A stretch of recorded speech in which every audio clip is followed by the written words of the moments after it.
Hi everyone, welcome back to Creatively Crafted Life. This is Melanie, and today we're going to make some page kits, and I thought I would actually walk you through how I tear this paper pad apart and go a little bit more in detail as to how I combine papers. I'm always interested in understanding how people think about things and how they look at paper, and it sometimes causes me to think of things a little bit differently, so I thought you might enjoy that.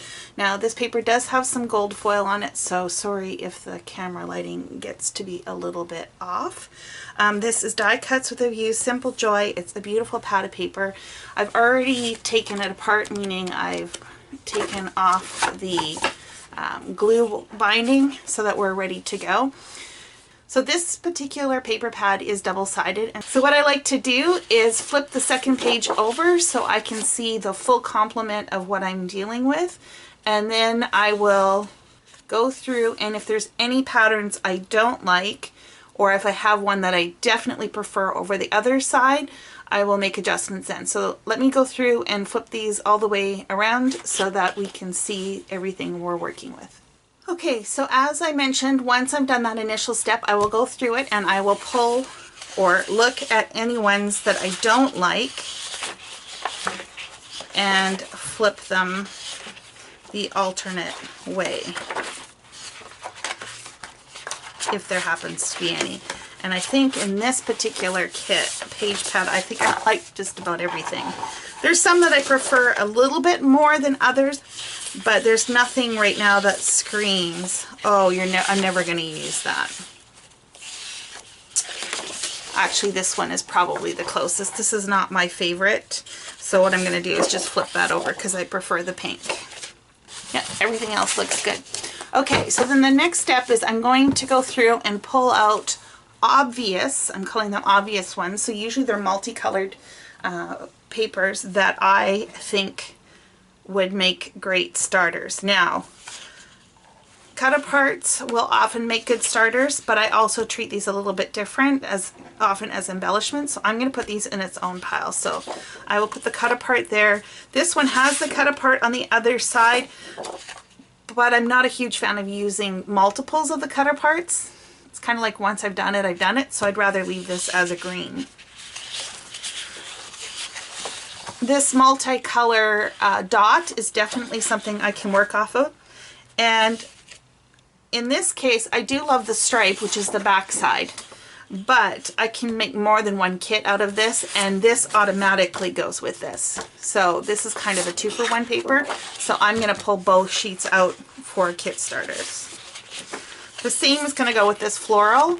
I much prefer the floral over this gray, and the gray works, so it's a 2-for, so this would be a kit starter. This stripe could also be a kit starter, so I'm going to throw that in there. This gray is okay. I don't mind it, and I'm not sure about this one yet. So I think what I'm going to do is I am going to pull this out, and if I happen to need a gray elsewhere, I can always pull that in. All the rest of these are pretty monochromatic, or are stripes, not what I would consider a kit starter. Here is another cut apart, so I will just pull that one out. And again, this one I'm going to leave in as the mustard yellow. And I just try and do this pretty quickly.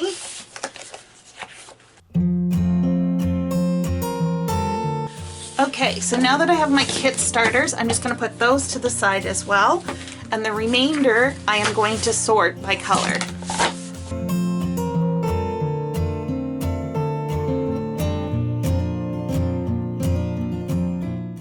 I have 3 sheets of mint green. I have 4 sheets of the darker green. I have 4 sheets of the hot pink. I only have 2 sheets of this coral color, and that's because one of the kit starter ones has this color on the back, at least that's what I'm pretty sure. And then I have, what do we got here? We got 4 sheets of the olive green, so it's a pretty even balance, I guess, if you will. 2 sheets of the gray and 3 sheets of the purple. and I have one black and white stripe. Now, of course, realize that the other side of the black and white stripe is a dark green. So it's not that I only have one, it's what I'm starting off with. Okay, so I've got my colors sorted, I've got my cut aparts, and now I have my inspiration sheets. And so now what I like to do is I like to look at color and scale. So there is a lot of pink on this one already, and while I can use pink, I do like this mint green with it. So let's just see what options we have for mint green. And I happen to have two of these, so while we're going through this, we might as well do both kits at the same time. So I have this mint green with white, and if you look at the sides of the circles, they're almost the size of the flower. So to me, the scale on these are very much equal. And so I would not normally pair this. Plus this is a white base and this is a white base. It's a lot of white. It's not that you can't make it work. It's just going to be a little bit more difficult. So this is not a good option for this page for me. Now this one with the pluses looks really great, and I really like that combination. So I'm going to match that up with this one. I do have this specialty paper, which definitely could work on here. What I like about this combination is it does have a gold foil, and there is this greeny yellow in here, and that kind of brings it out.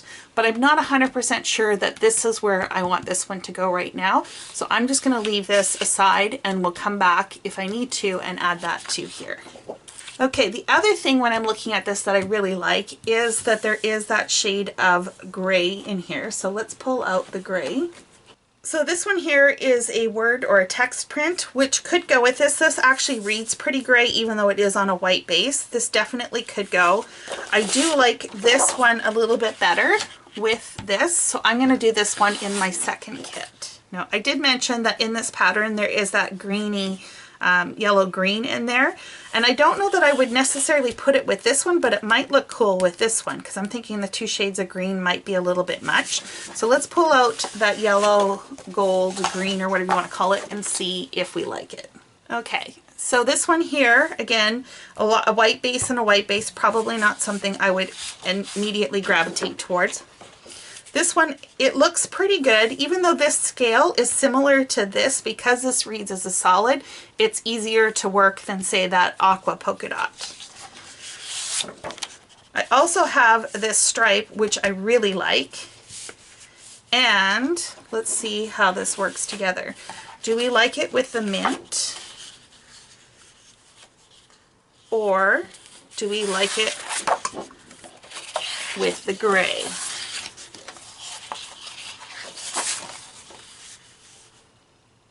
And I think I like it with the gray. I think this brightens this up a little bit, adds that little pop of pizzazz. So I think I'm going to add this to this one here. It's not that it's bad per se, it's just these two are too similar in tone, and I think it just kind of all blends in. So that's it for those. So I only have 2 sheets in this one, and that's okay. I'm just going to leave it for now. We can always come back and revisit. I want to try some of the other kits first to see what I'm left over with. This one has 3, and for the most part, I'm pretty happy with this. The only thing that I would probably do is maybe add a darker color just for a little bit of contrast. And a great one to add would be this black and white stripe. I think that looks really cool. But I only have, well, technically I have 2 sheets of this. I'm not sure if I want to add this one just yet, so I'm just going to keep that in the back of my mind. I'm just going to put these aside and we'll move on to the next one for now. Okay, let's use these arrows. This is a very, very, very light pattern, so we definitely are going to want to go dark. And actually, this might be a case where I want to pull in that black. I think I might like that with one of these. This one already has the gold foiling in there, so I don't know that I want to pull in any more. So let's look at the dark green. Even though there isn't a dark green in here, I think you can make it look green between the dark gray arrows and the aqua arrows, if that makes sense. Here are the dark green. So the arrows kind of read like a stripe, as does the stripe. So something like the dots would be kind of fun to add in if we like this net a little better, or we could do it with both. These all actually will work pretty well. I don't know that I like this with the stripe. So I think let's pull the dot and the arrow and the black together. There is some light peach in here, so that may be another one we add. We'll see where we end up with once everything is done.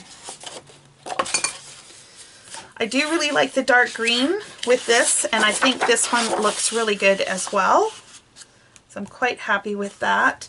Let's see if we have anything else we can add. Okay, so I do have the light pink colors. I have this arrow, I guess if you want to call it, kind of an arrow going down. It's too similar to this, so I don't want to use that together. This dot will work. It's really, really fine. And so from a scale perspective, that actually doesn't look too bad. This scale is similar to this one, but again, because this reads as a solid, I think we can make this work. I probably would still want to add a black or something in here, and I would have to go into my stash to pull it out unless I end up with an extra sheet when all is said and done. Okay, those were easy. Okay, we have another floral that's really similar to the other one, only the scale on this is quite a bit bigger, so let me show you.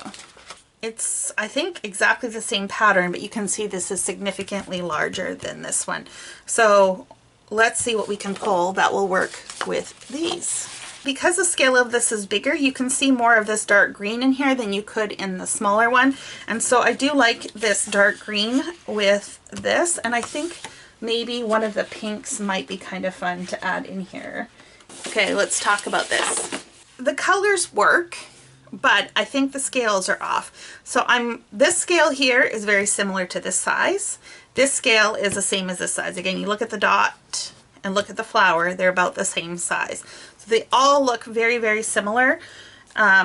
So while you could make it work, I think we could substitute this out for the other page and it would be just that much more interesting. So this is the one with the words. And I think if we add those together, that would make a really fun page. I have another one of these green sheets. This would definitely work. The scale on this is smaller than this, so that's interesting. Plus, this is a twofer because this black stripe is on the back side, and I really like the addition of the black in here. So I think that is a lot of fun. And then the other thing that might be interesting to throw in here. Okay, so this is a case where I had this pattern up on the front, and while this will definitely work with this and would work with the back side of that, I think that would be kind of fun. I also think if we flip this around, this would also work. So this is a really small scale, this would be medium, and then this would be large, and I think that looks really great.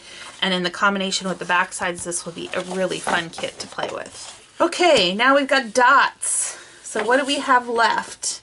This one does have foil in it, which is great, but it doesn't have any of that yellow, green, and it doesn't have any of that purple in here.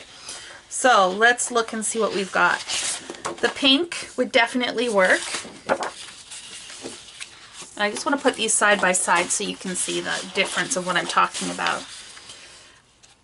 Dot on dot, so even though this dot is bigger than this scale wise and the color matches, the two dots on top of each other is very, very busy in my opinion. But if we substitute that out for the words, this tones it down quite a bit, but still is interesting. So I really like that. I also had the words out, but I think the green would actually be a little bit better for this. So if we have it this way, I think that makes a really interesting layout, but there's really no center icon per se. Like the other ones all have flowers. These are just dots, which to me are a very generic kind of shape. So this would be a great kit to add a cut apart.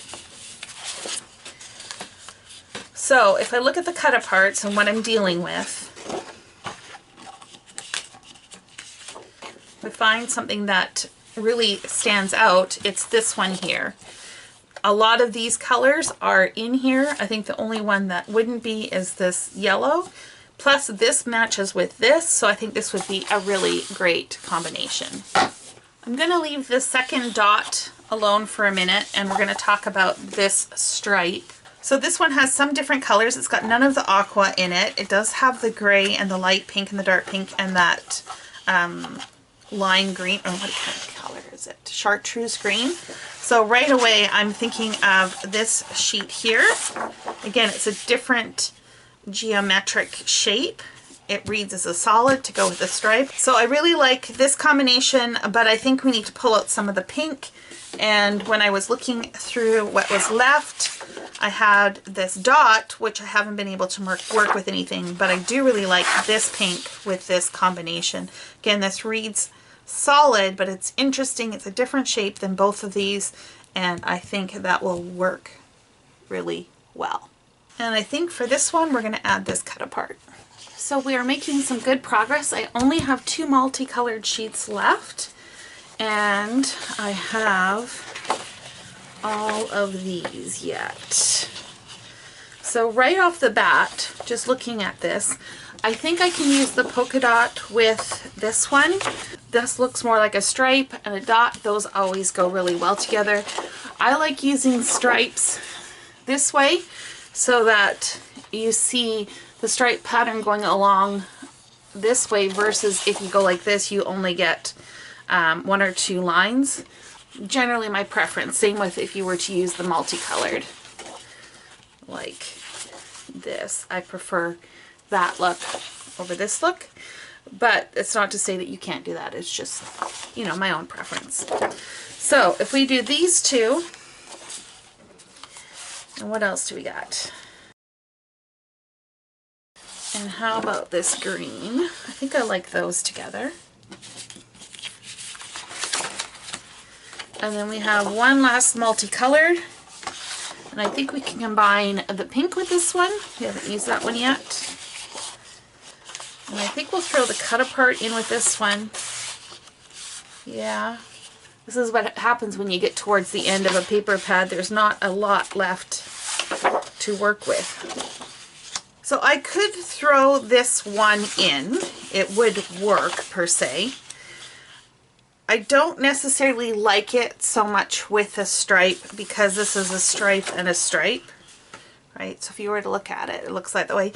But this one does read as a solid, and I think if I turn it the opposite direction, it works okay. And then if I were to even break this up a little bit more by adding the dark pink in between, I think that will work. So I'm going to throw these 3 sheets together as well as the cut apart.